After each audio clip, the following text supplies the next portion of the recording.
La quarantaine révolue, Karlazy Matondo est mère de 2 enfants. Elle fait partie des femmes casseuses de pierre à la carrière Coucou-Fils de Kombe, dans le 8e arrondissement de Brazzaville, Madibou. Dans cette carrière, la pierre ne se ramasse pas. Elle est vendue et Karlazy en est consciente. Chaque jour, Karlazy, comme d'autres femmes, achète les déchets de pierre issus de l'extraction de la caillasse par des hommes. Le travail n'est pas aisé pour Karlazy et ses collègues, car transporter la pierre depuis le bord du fleuve Congo et remonter avec jusqu'au lieu de cassage exige de ces dernières l'entraide mutuelle. Une activité pénible que Karlazy réalise malgré elle. L'essentiel pour Karlazy est de trouver le pain quotidien.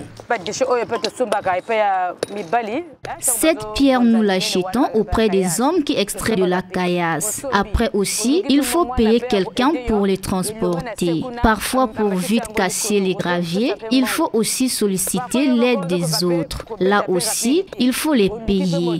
Le peu d'argent qui me reste me permet de vivre avec la famille.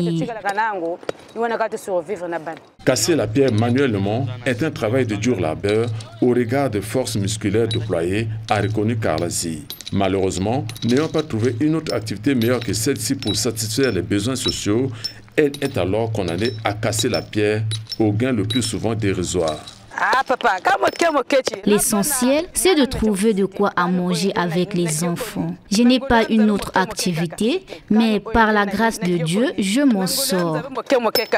Comme Karlazy, Isidore Mosoki, vice-président de l'association des carrières de Coucou-Fils, a lui aussi la même perception de cette activité. Une activité qu'il exerce à défaut du mieux. C'est la souffrance qui fait que les gens quittent là-bas pour venir casser la pierre ici. Mais si dans la République, il y avait des boulots, les personnes ne pouvaient venir. La pierre, on peut les casser, mais avec le matériel.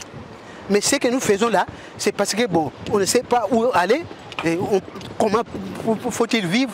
Mieux vaut, au lieu d'aller voler, mieux vaut descendre au fleuve là-bas, casser la pierre pour vivre. Dans cette carrière, les carriers essaient tant bien que mal à organiser leur vie en érigeant des abris de fortune et en préparant à manger aussi sur place. La présence de la caméra dans ces conditions n'est pas la bienvenue. Un peu de courtoisie pour être laissé passer. L'activité de carrière ici est ouverte à tous. Personne ne te demande ni diplôme ni casier judiciaire. La force musculaire et le matériel de travail suffisent pour devenir carrier. Ici, chacun selon sa force peut devenir carrier. Même tel que tu es, il suffit d'acheter l'outillage qu'il faut. Tu t'installes là où tu veux et tu commences à casser la pierre. Dans toutes les carrières de Kombe, cette activité souffre de l'instabilité des prix, ce qui ne permet pas aux carriers de vivre dignement de cette activité. Ce qui nous rend mal, c'est que la pierre n'a pas un prix fixe. Il vient chez moi, je dis la pierre c'est 50 000. Mais il vient chez Malonga lui vend la pierre à 35 000. Moi je vais patienter un jour, 2, 3 jours, une semaine. J'ai aussi des difficultés, j'ai besoin d'argent. Ah, c'est comme ça, moi aussi je vois. Mais aussi si l'État pouvait nous fixer un prix exact, les autres qu'ils montent ou qu'ils baissent, la pierre se fixe tant. Là, vous pouvez voir qu'on peut évoluer. Pour casser le véhicule là, tu peux faire 5 jours, une semaine pour avoir le véhicule là. Cette activité qui se réalise au bord du fleuve Congo fait bel et bien partie des activités de l'économie bleue. Mais pas une économie bleue durable parce que les normes de protection de l'environnement dans ces carrières ne sont pas respectées.